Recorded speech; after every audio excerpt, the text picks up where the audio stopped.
Nearly 3.5 million jobs require workers to service equipment that puts them at great risk of injury if Lockout Tagout is not properly implemented.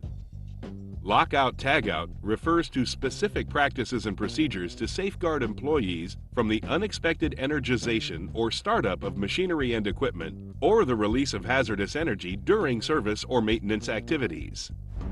Compliance with the Lockout Tagout standard is estimated to prevent 120 fatalities and 50,000 injuries each year.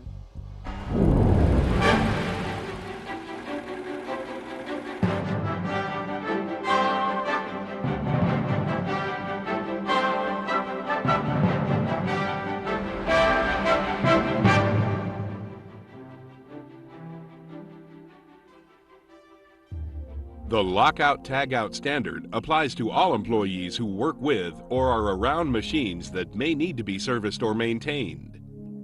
The overview of this instructional video will cover what Lockout Tagout is, training of Lockout Tagout procedures, standards for locks and tags, proper procedures for Lockout Tagout, and procedures for special Lockout Tagout occasions, such as with outside contractors, group Lockout Tagout, and shift or personnel changes.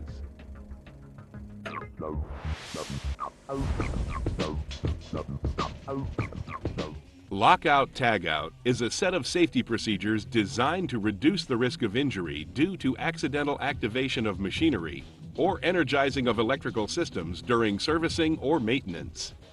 It is addressed by OSHA under the standard 29 CFR 1910.147, the control of hazardous energy.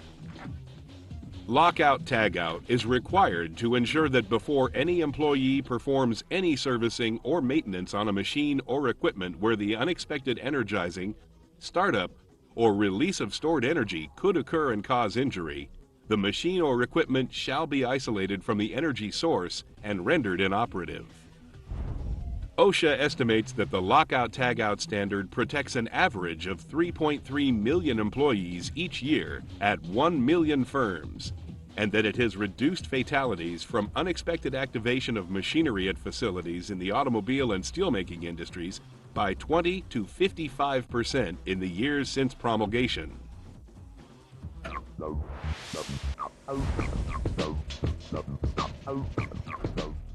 All employers should make written procedures available. The procedures should clearly outline the scope, purpose, authorization, rules, and techniques to be utilized for the Lockout Tagout process. Procedures should include the following: a specific statement of the intended use of the procedure, written specific steps for isolating, blocking, and shutting down the machine or equipment, specific procedural steps for the placement, removal, and transfer of Lockout Tagout devices and the responsibility for them, and specific requirements for testing a machine or equipment to determine the effectiveness of the lockout device, tagout device, and other energy control measures. Employers should provide special training for employees to assure control of hazardous energy in the workplace. OSHA identifies 3 types of employees and the training they should receive. Authorized employees are trained to know how machines are powered and the procedures necessary to lock out or tag out the machine or equipment. Authorized employees must know how to recognize hazardous energy sources and what type and amount of energy they contain. They must also know how to isolate and control that energy source to prevent accidents. Only an authorized employee is allowed to disconnect the equipment being serviced or maintained from the power source or sources using either lockout, tagout, or both methods. An employee whose job requires him or her to operate or use a machine or equipment on which servicing or maintenance is being performed under lockout or tagout, or whose job requires him or her to work in an area in which servicing or maintenance is being performed, is called an affected employee.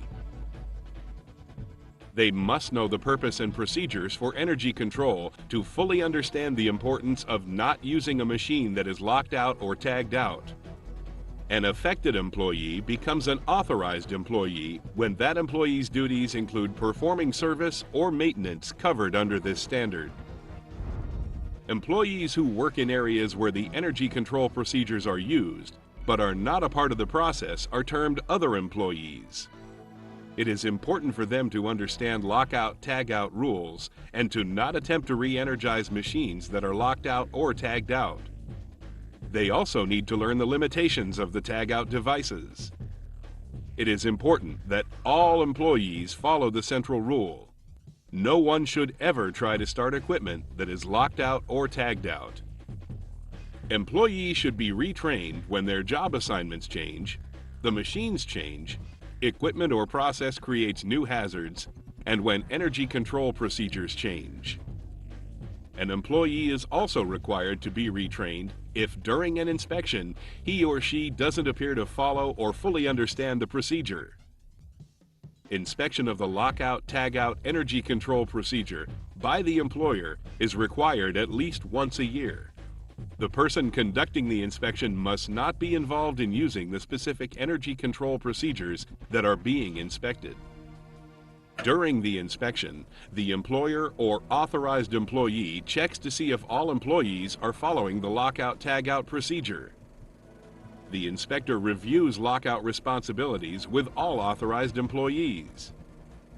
Inspections help find and correct problems and keep employees safe. Inspection documentation should identify the machine on which the energy control procedure was inspected, the date of the inspection, employees included in the inspection, and the person performing the inspection.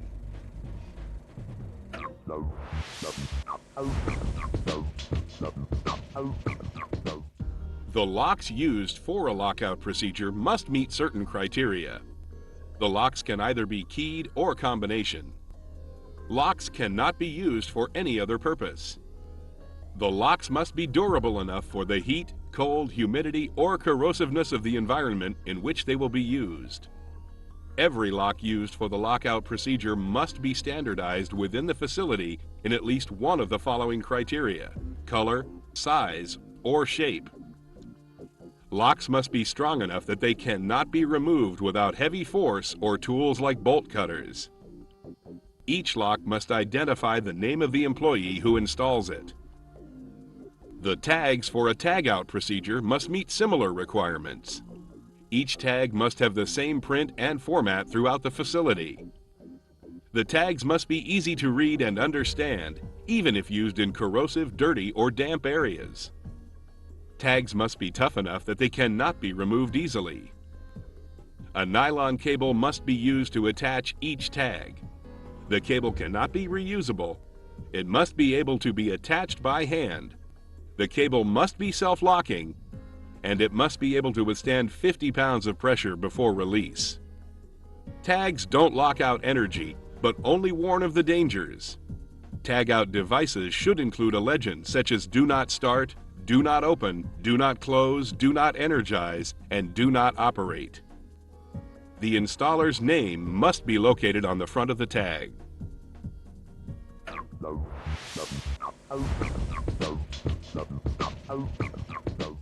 Before the authorized or affected employee shuts down the machine or equipment, the authorized employee needs to know the type and amount of energy, the hazards of the energy, and the method and means to control it.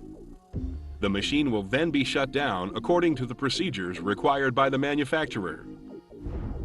An orderly shutdown must be used to avoid increased hazards to employees as a result of incorrect shutdown.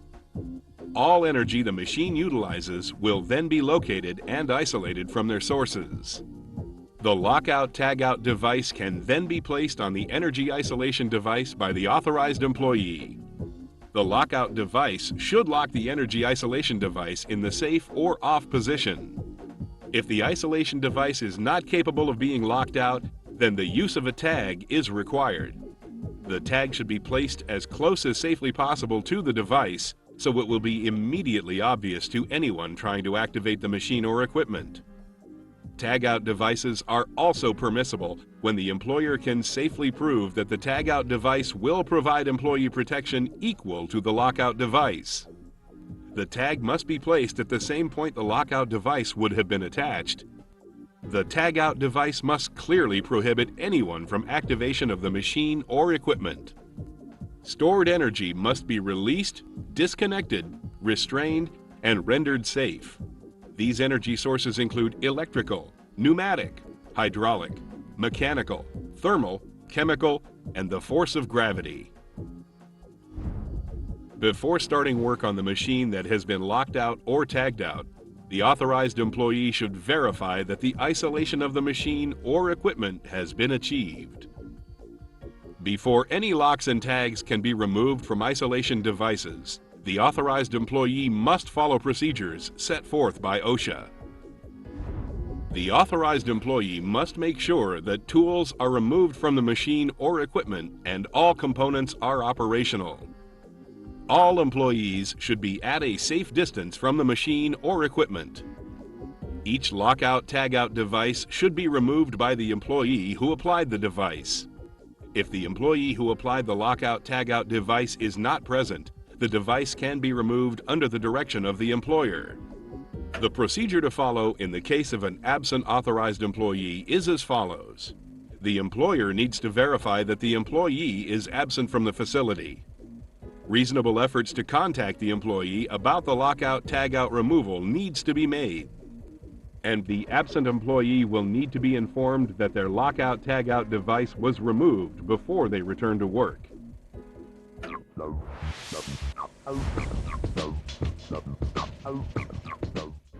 Sometimes lockout tagout devices are required to be removed so that the machine can be tested or positioned. The following sequence of actions should be followed. Clear the machine of any tools and materials used. Make sure there are no other employees in the machine or equipment area. Remove the lockout tagout devices from the energy isolation devices. Energize and proceed with testing or positioning. Deactivate all systems and reapply energy control procedures as required by the lockout tagout procedures. From time to time, employers will hire outside contractors to service the machine or equipment. The on-site employer and outside employer need to inform each other of their respected lockout tagout procedures. The on-site employer then needs to make sure his or her employees understand and comply with the restrictions of the outside employer's energy control program. In some instances, an entire crew or group will be responsible for lockout tagout of machines or equipment. One member of the crew needs to be appointed with the primary responsibility for the crew and for keeping all members of the crew safe during lockout. Each authorized employee must place their lockout tagout device on the group lockout device or lockbox when they begin work and remove it when they stop work on the machine. When shift or personnel changes carry through from one shift to another, there must be continuity of protection for off-going employees and oncoming employees. The employees must follow shift change procedures set by the employer. The lockout tagout procedures are a method of keeping equipment from being activated and endangering workers. Be sure to follow the 6-step procedure for hazardous energy control. Preparation for shutdown, equipment shutdown, machine or equipment isolation, application of lockout tagout device, release stored energy, and verification of isolation. Follow closely the steps for removing locks and tags. Clean out any tools or materials in the machine. Make sure all employees are at a safe distance away, and notify all affected employees that the machine is being activated. Lockout tagout saves lives and prevents injuries if procedures are followed correctly.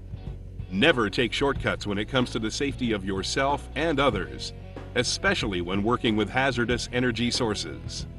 The standard can only work if it's used correctly every time.